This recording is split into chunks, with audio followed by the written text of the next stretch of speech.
What's up mga kaguro at mga mag-aaral? Ako muli ang inyong online teacher, Sir Franco, para sa panibagong aralin sa life and career skills. Kung bago kayo sa aking channel, ako ay isang senior high school teacher na gumagawa ng mga simpleng discussion videos para sa Strengthen Senior High School Curriculum Program. Narito na tayo ngayon sa panglimang lesson sa life and career skills. Today's lesson is all about relational harmony. Ito yung kakayahan nating panatilihin ang maayos at mapayapang relasyon sa pamilya, kaibigan at komunidad. Makikita natin kung paanong ang empathy, kindness, fairness at pakikipagkapwa ay mahalaga para masaya at maayos ang ating pamumuhay. Today, we'll explore how relational harmony helps us to create peaceful and positive interaction in our families, schools, and communities. Together, we'll discover how values like empathy, kindness, and fairness shape better relationships. By the end of the lesson, dapat alam ninyo ang ibig sabihin ng relational harmony, maipaliwanag kung bakit mahalaga ito sa ating kultura, at maipakita kung paano ito ginagamit sa araw-araw nating buhay. You'll be able to identify and practice the core values that strengthen relationships and apply them in your everyday life. What's in? The teacher may start the lesson by showing a clip or ask the students to recall a favorite line about love, kindness, or respect. Think about a time when someone showed you kindness or empathy. How did it make you feel? That feeling is what we mean when we talk about harmony in relationships.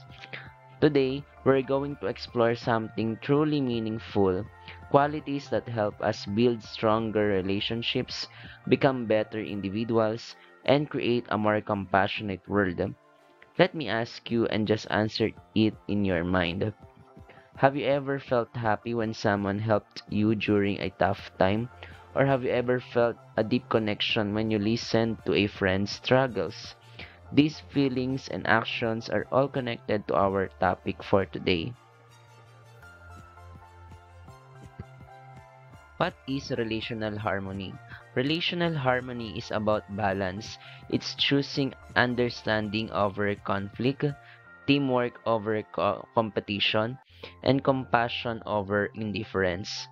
Relational harmony means having peaceful and positive interactions.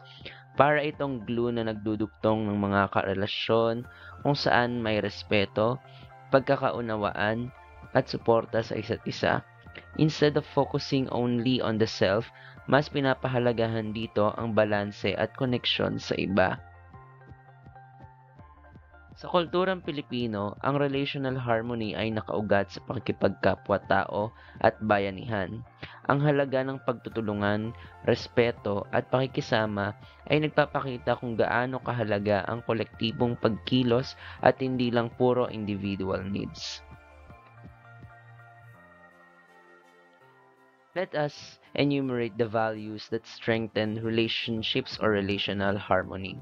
In cultures that value collectivism, such as the Filipino culture, relational harmony is deeply connected to concepts like empathy, pro-social behavior, other-centeredness, pakikipagkapwa, compassion, fairness, kindness, and collaboration. It prioritizes avoiding conflict, nurturing connections, and maintaining balance in relationships rather than focusing on individualism. First, we have empathy. Empathy is about feeling with someone. Hindi lang ito, I know how you feel, kundi pakiramdam mo rin ang pinagdaraanan ng mga kaibigan o ng ibang tao.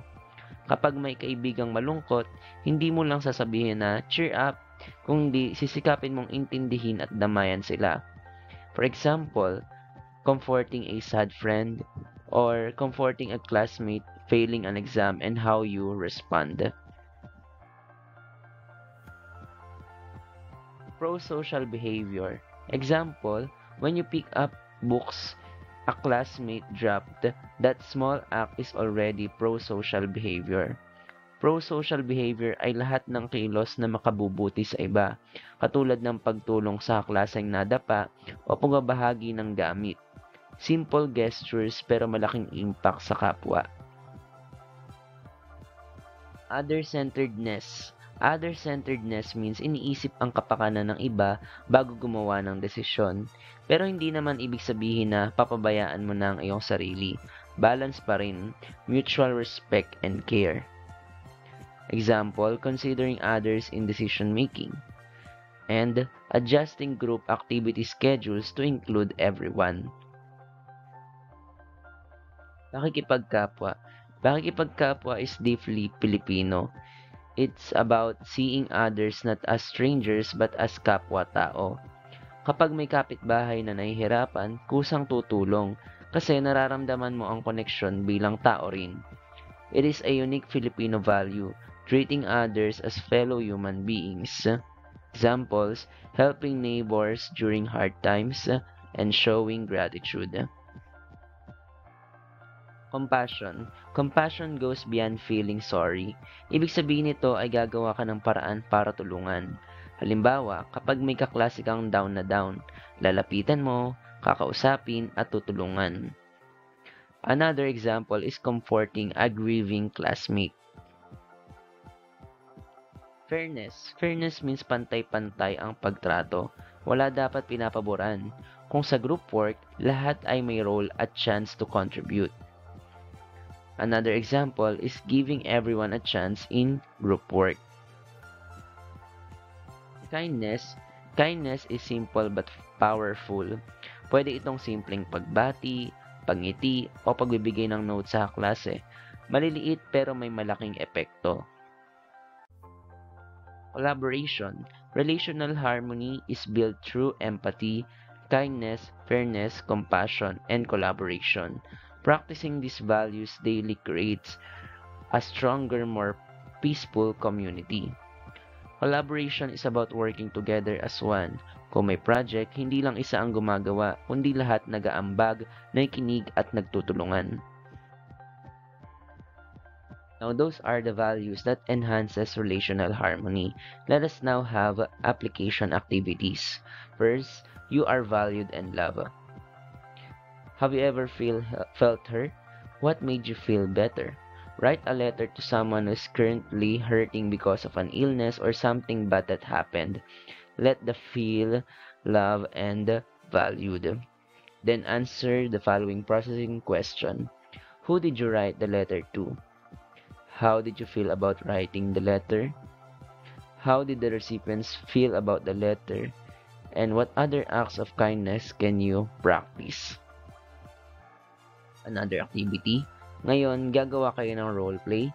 Ipakita kung paano ninyo maipapamalas ang empathy, kindness o fairness sa mga sitwasyon tulad ng nasa bahay, paaralan o komunidad. To summarize, relational harmony means building positive and balanced relationships. Nakaugat ito sa empathy, kindness, pakikipagkapwa at pagtutulungan. Ito ang nagiging pundasyon ng mas matibay na pamilya, paaralan at komunidad. That's it for our lesson. Now let's have assessment. Number 1, what best describes the value of compassion? C. Understanding someone's struggles and taking action to help. 2. Which of the following actions best shows fairness? B. Giving everyone an equal chance to speak and be heard. 3. Helping a classmate understand a difficult lesson is an example of A. Kindness. 4. What does collaboration teach us? C. Teamwork, patience, and understanding. 5. Other-centeredness involves C. Promoting mutual care while also respecting yourself. That's it for our lesson about relational harmony. Once again, I am your online teacher, Sir Franco, and credits to the development team of the Lesson of Exemplar kung saan yung ilang parts ng discussion na to ay binase. Maraming salamat sa inyong panonood.